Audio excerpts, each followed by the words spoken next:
Eu acho que tem uma questão anterior a isso, eu até estava numa conversa aqui no bastidor antes, que os técnicos, economistas, técnicos, eu estou lá, sou vice-presidente do Conselho Econômico da Fiesp com o ex-presidente do Banco Central, Roberto Campos, que foi meu colega de governo, e eu brinco que Brasília é um aprendizado, né? Então, a primeira temporada que eu chamo, você tem um aprendizado. Hoje eu tenho mais vivência entre o que é a teoria e o técnico e o mundo do mercado financeiro e a realidade política e social do Brasil.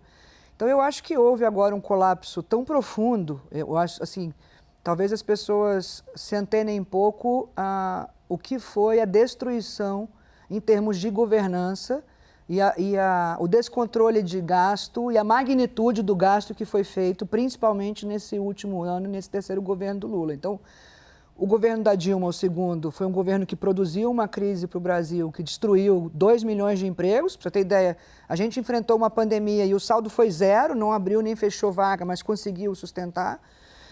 Só contratamos gastos temporários, então você gastou 700 bilhões de reais para salvar vidas, empresas, empregos, enfrentar a pandemia. No ano seguinte já se produziu um superávit, então foi o primeiro governo que entrou com uma dívida PIB menor do que saiu.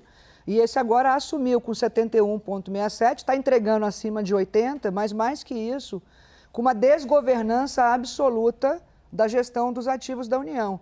Então, antes de entrar nas micromedidas, sabe, Yuri, você vai cortar isso, fazer aquilo, assim, tem um passo anterior e estruturante que vai ser reformular a governança, seja a governança do próprio processo decisório da gestão orçamentária. O orçamento virou uma peça de ficção totalmente congelada e indexada, onde o Poder Executivo tem margem zero para governar. Então, não adianta você falar, você quer ser ministra da Economia? Não, obrigado, alguém vai, porque você não tem nem manobra do que fazer. E hoje, então, assim, o que a gente tem pensado e debatido muito primeiro, como é que a gente constrói um arcabouço de governança fiscal, né? E um fórum de diálogo entre os três poderes, porque você tem os três poderes ordenando o gasto e só um controlando. A gente viveu situações lá, vou te dar um exemplo disso, assim, onde o Congresso ordenava gastos. Pegar um exemplo de mulheres, bobo, assim, pobreza menstrual, que é um tema relevante, 3 bilhões de reais de gasto. Aí vinha, estava fora do teto de gasto. Aí a área técnica regulamentava o veto ao presidente. O presidente pediu o veto seguindo a área técnica, se não descumpria o teto.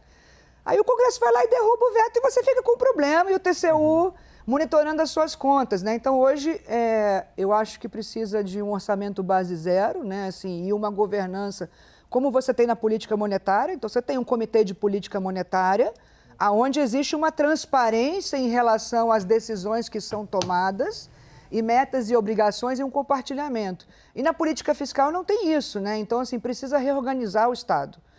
Então, assim, eu vejo a ação e o que vai ser... O Flávio Bolsonaro já fez um compromisso, algumas vezes publicamente, de que o dever de casa número 1 vai ser colocar as contas em ordem, né, e recuperar a credibilidade do Brasil, propondo uma PEC onde, ainda no governo de transição, vai usar o capital político ser eleito para isso. Mas, assim, mais do que a PEC academicamente certa, a gente tem que estar aproximadamente certo na direção, mas principalmente com uma capacidade de execução política forte. E aí eu acho que é um time que tem muita distinção, né, pela capacidade. Mas o próprio Rogério Marinho tem um histórico de grandes reformas no Brasil, trabalhista, previdência. Eu fiz a previdência com ele, aprendi muito com ele sobre política, então me sinto uma ponte entre a técnica e a política. O Flávio é um cara reconhecido pela capacidade de diálogo que tem, está há 20 anos na vida pública, e certamente a gente vai ter uma maioria de centro-direita no Congresso. Então, cabe a nós propor um programa, né, que recupere a credibilidade do país e que vai envolver a governança, mecanismos de controle da trajetória da dívida, e aí sim, cortes de despesas nos privilégios, em gastos tributários e outros, aonde você reancora. Hoje a gente está indo para um cenário de dominância fiscal. Então, a ideia é reancorar as expectativas, dar um choque de credibilidade, fazer um ajuste de largada, e a própria curva vai fazer uma parte do trabalho a hora que você recupera a credibilidade. Então,